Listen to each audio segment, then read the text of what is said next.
Magandang araw sa inyo mga kababayan, mga kawok. Ako si Lan ng #WalkWithLan.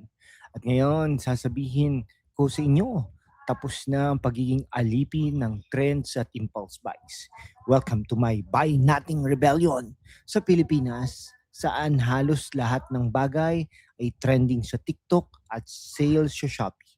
Madaling maubos ang sweldo, pero after 1 year at saying no to certain things, mas may pera ako, mas kalmado ang isip at mas malakas ang kapitbahayan ko.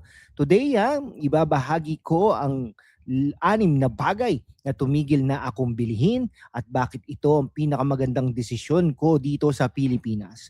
Kung ready ka mag-rebel, like and subscribe na para sama-sama tayo. Una, okay? Trends. Una, mga uso o trends. Kung biglang need ng lahat, yung viral Stanley Tumbler, yung bagong colorway ng Nike, o yung latest dance challenge outfit, 99% sigurado hindi ko talaga kailangan. Sa Pilipinas, grabe yung pressure. Scroll ka lang sa IG, biglang everyone has it. Si ate sa office, si tita sa family chat, pati yung kapitbahay. Pero after 3 months, naka-storage na sa aparador. Okay, so instead, tinanong ko, gagamitin ko ba ito na matagal o para lang sa likes? Resulta, mas marami akong naiipon para sa importante like emergency fund o travel sa probinsya.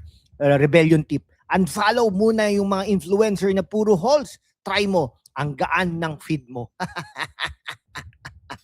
Pangalawa, constant upgrades. Constant upgrades. New phone every year. New laptop kapag medyo mabagal. New car dahil outdated na yung current. Nope. Kung gumagana pa, keep it. Phone ko ngayon, magta-3 taon na. Sobrang 2 taon na.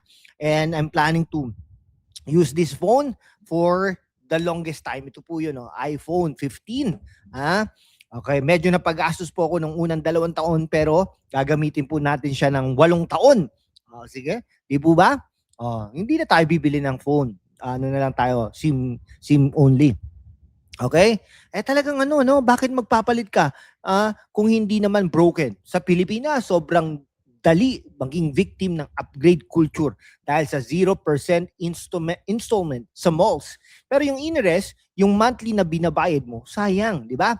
Pero yung iba naman, zero interest talaga naman. Okay? Gusto kong gagawin. Kaya lang, pag nabaon ka doon, minimum ang babayaran mo. Yari ka. Di ba? Ito ang real story, mga kaibigan. Yung kaibigan ko, bumili ng bagong flagship phone. After 6 months, nagre-reklamo na mabagal pa rin dahil sa apps. Ako, tinipid ko yung pera. Nag-invest ako sa mutual funds. Naksaman. Ngayon, mas may peace of mind. Anong rebellion hack? Gamitin mo yung if it ain't broken, don't fix it rule. At kung kailangan talaga, second hand muna sa carousel o Facebook marketplace. Okay, ha? Anong pangatlo? Convenience, I can solve myself. Ayan. Pangatlo, mga convenience na kaya ko namang gawin. DoorDash, GrabFood, araw-araw, daily Starbucks run, o yung time-saving gadgets na nagiging kalat lang. Okay? Sa Quezon City o Manila, sobrang tempting. 5 minutes lang delivery, pero half the time, mas matagal pa sa traffic at doble ang presyo. Ako, nagbaon na naman ako ng baon. Ay, mali. Nagbaon na naman ako ng baon. Ay, nako. Kanin plus ulam from home.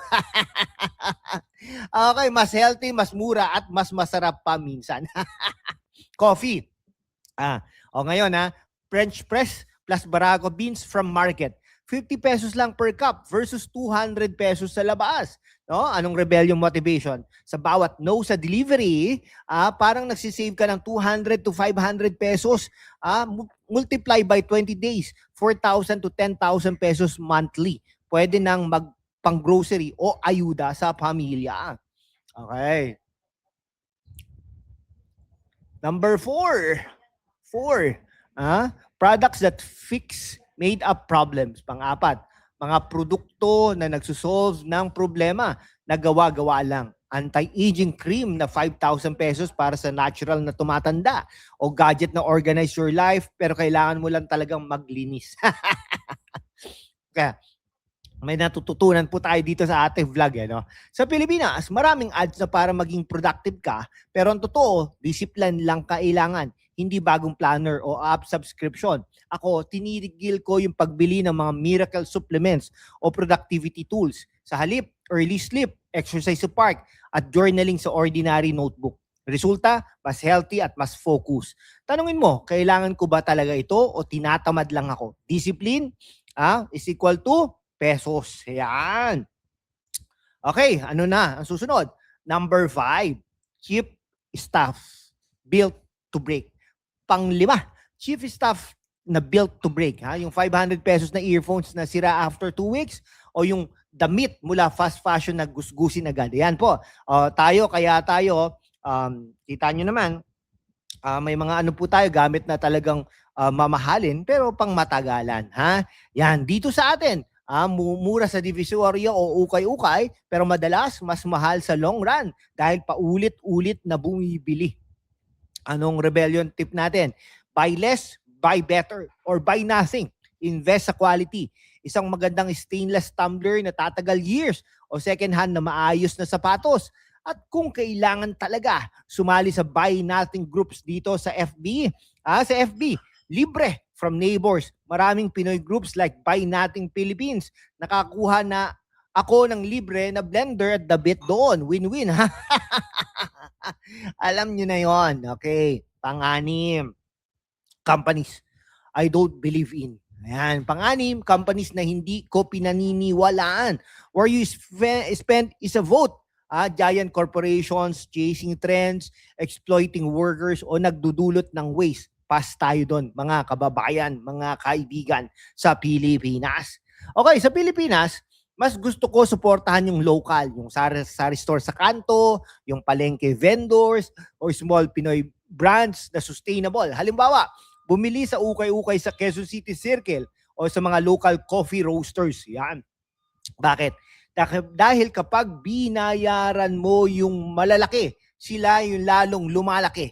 Kapag binayaran mo yung maliliit, lumalakas ang komunidad. Anong rebellion power natin dito? Your piso is your power. Gamitin natin para sa mabuti. So ano ang nangyari? Sa akin after this rebellion, mas maraming savings, mas kaunting stress, mas malakas na bond sa neighbors through giving and receiving. At mas malapit ako sa tunay na kaligayahan, hindi sa bagay. Mga kapatid, hindi ito tungkol sa pagiging kuripot. Ito ay pagiging matalino, compassionate, at free. Start small. Pick one item from this list today. Sumali sa Buy Nothing group sa inyong barangay. Magbaon bukas. Sabihin no sa susunod na trend. Kung inspired ka, comment down below naman. Alin sa 6 na sinabi natin ang unang susubukan mo? Share this sa friends na laging sale hunter. Subscribe for more Pinoy Rebellion tips.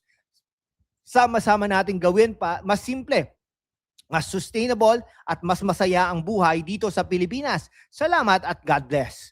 Maraming salamat po sa inyong lahat.